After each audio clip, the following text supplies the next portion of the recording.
Hello दोस्तों, मेरा नाम है Keshav Narang and welcome to my channel invest with Keshav.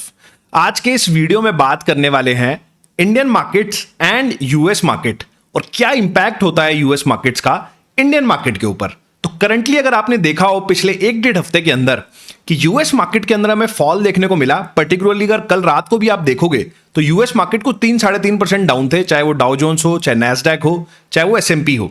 लेकिन हमारी मार्केट्स इतना ज्यादा फॉल नहीं हुए, ऑल्दो हमने आज सुबह एक ऑलमोस्ट गैप अप ओपनिंग ही थी और उसके बाद हम कहीं ना कहीं अपवर्ड डायरेक्शन में भी गए हैं। तो इतने बड़े फॉल के बाद भी हम उस तरीके से रिएक्ट नहीं कर रहे जिस तरीके से यूएस मार्केट चल रहे हैं। तो बड़ा क्वेश्चन यहां पर यह आता है, या कई लोगों के मन में क्वेश्चन आ रहा होगा जो इन्वेस्टर्स हैं, कि क्या अब हमने यूएस मार्केट्स को फॉलो करना बंद कर दिया है? क्या अब हमारे जो रास्ते हैं बेसिकली इंडियन मार्केट्स और यूएस मार्केट के दोनों अलग अलग हो गए हैं?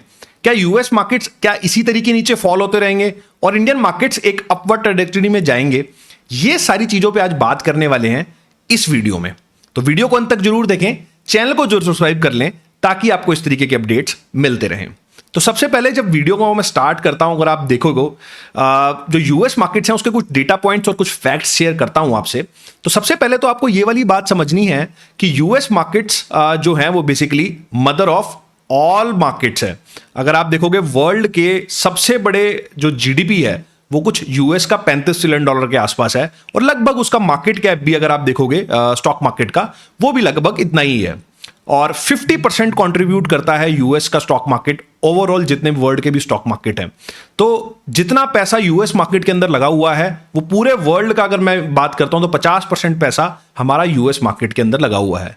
और उसके अंदर अगर मैं छोटा सा आपको एक कंपैरिजन देता हूं, हमारे मार्केट से अगर आप इसको कंपेयर करोगे, हमारा जो मार्केट कैप है कुछ $4-5 ट्रिलियन के आसपास का है, जो कि हमारे जीडीपी का ऑलमोस्ट उतना ही है, मतलब 3.5-4 के आसपास है। अब अगर मैं यूएस में बात करता हूं एनवीडिया जैसे स्टॉक की, या जब यूएस मार्केट 3 से 5% गिर जाता है तो वो जो वहां पर बेसिकली मार्केट कैप एक दिन में लूज करता है, वो मार्केट वो हमारा पूरा स्टॉक मार्केट है। मतलब एक इंडिया जैसा देश वो एक छोटे से 5-10% के फॉल में कहीं ना कहीं लूज कर देते हैं। तो आप समझ के देखो कि यूएस मार्केट किस लेवल के ऊपर है। अगर मैं इसको थोड़ा सा और आसान भाषा में आपको समझाने की कोशिश करूं, एक स्टॉक मार्केट में हमारा लार्ज कैप होता है, मिड कैप होता है और स्मॉल कैप होता है। उसी तरीके से अगर आप वर्ल्ड को एक मार्केट कंसीडर कर लेंगे तो यूएस एक लार्ज कैप स्टॉक है और इंडिया अगर आप देखोगे तो वो एक स्मॉल कैप स्टॉक है।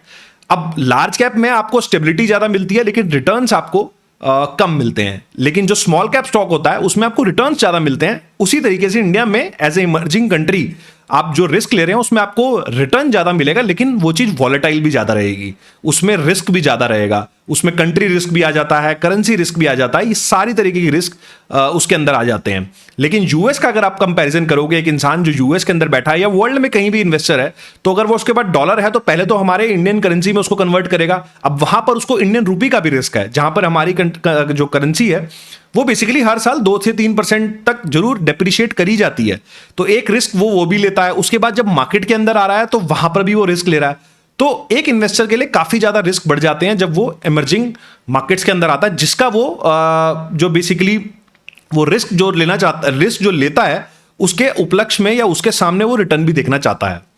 अब अगर हम देखें पर्टिकुलरली पिछले एक हफ्ते के अंदर जिस तरीके से यूएस मार्केट के अंदर हुआ है, तो क्या अब इसने फॉलो करना बंद कर दिया है? ऑन अ लार्जर स्केल अगर आप इसको देखेंगे, मैं थोड़ा अगर आपको हिस्ट्री में लेके जाऊं, चाहे वो कोविड का फॉल था जहां यूएस मार्केट्स कुछ 30 से 40% गिरे थे और हम भी 30 से 40% ही गिर गए थे। उससे पहले अगर आप 2008 की बात करेंगे तब भी कहीं ना कहीं यूएस मार्केट के अंदर 50% के आसपास का फॉल आया था और हमारे मार्केट्स के अंदर भी लगभग इतना ही फॉल आया था। इमीडिएटली हमारे मार्केट्स तब नहीं गिरे थे क्योंकि तब सोशल मीडिया नहीं था, इतने ज्यादा इंफॉर्मेशन इतनी तेजी से फ्लो नहीं करती थी जिस हिसाब से आज करती है। यूएस मार्केट्स पहले गिर गए और 2008 में हम थोड़ा बाद में गिरे, लेकिन गिरे ऑलमोस्ट सेम ही। उससे पहले अगर आप देखोगे 2000 के अंदर जब .com क्राइसिस आया था तब यूएस के मार्केट्स भी गिरे और हम भी गिरे। तो अगर आप थोड़ा सा लॉन्गर होराइजन देखते हैं तो ऐसा कभी नहीं होता कि यूएस तो 20-30% गिर गया हो और इंडिया 20-30% ऊपर चला गया हो, ऐसा आज तक तो नहीं हुआ है। उसी के कंपैरिजन में अगर आप अपसाइड की बात करेंगे, हो सकता है यूएस किसी साल हो सकता है 10% ऊपर हो और हम हो सकता है 20% ऊपर हो या 15% ऊपर हो। जो मैंने आपको ऑलरेडी बताया कि इमर्जिंग मार्केट्स के कुछ रिस्क होते हैं तो उससे कुछ रिवॉर्ड भी होते हैं। उसी तरीके से ये उसी तरीके से कि कोई साल ऐसा आता है कि कभी कोई ब्लू चिप परफॉर्म नहीं करते, लेकिन स्मॉल कैप मिड कैप में आपको अच्छे रिटर्न आते हैं। लेकिन कुछ साल ऐसे भी आते हैं जब ब्लू चिप में आपको रिटर्न आ रहे होंगे और आपको स्मॉल कैप में रिटर्न नहीं आ रहे होंगे। लेकिन ओवरऑल अगर आप देखोगे ऑन अ ब्रॉडर स्केल, तो ऐसा नहीं हो सकता कि ब्लू चिप तो चले ही जा रहे हैं और स्मॉल कैप चल ही नहीं रहे हैं। लंबे होराइजन की बात कर रहा हूं। तो उसी तरीके से अगर कोई इंसान ये सोच रहा है कि अब हमारे रास्ते अलग हो गए हैं और अब हम यूएस मार्केट्स को फॉलो नहीं करेंगे और हमारा मार्केट्स जो है वो बेसिकली अपनी एक अलग टेरिटरी निकालेगा, तो मुझे ऐसे नहीं लगता है। मेरे को इस चीज़ पे डाउट है, क्योंकि हमें डेटा और जो पिछले फैक्ट्स हैं वो ऐसा नहीं बताते हैं। सूनर और लेटर हम यूएस मार्केट को फॉलो कर ही लेते हैं, अनलेस और अनटिल, मतलब ये अदर वे भी हो सकता है वो हमें फॉलो कर लें। अब जैसे करंट फॉल की अगर मैं बात करता हूं, तो अगर आप इंडियन स्टॉक मार्केट को देखोगे तो अभी हम 26,000 से कुछ आज की भी क्लोजिंग ले लेता हूं, वो 24,000 के आसपास है। वही अगर आप डाउ जोन्स को देखोगे तो वो भी 44-45,000 का इंडेक्स कुछ 40,000 के आसपास है। तो 10-12-15% की करेक्शन वहां पर है और 10-12-15% की करेक्शन ही हमारे यहां पर है। अब आप उसमें अगर एक वीक का देख रहे हो या डेली का देख रहे हो, उसकी सिग्निफिकेंस बहुत ज्यादा कम हो जाती है। लेकिन ऑन अ ब्रॉडर स्केल अगर हम करेक्ट हुए हैं तो वो भी करेक्ट हुए हैं। इस बार अगर आप देखोगे तो पहले हम करेक्ट हो गए थे, हम नवंबर से ही करेक्ट होना स्टार्ट हो गए थे, लेकिन यूएस मार्केट पिछले 2 महीने के अंदर ही करेक्ट हुए हैं।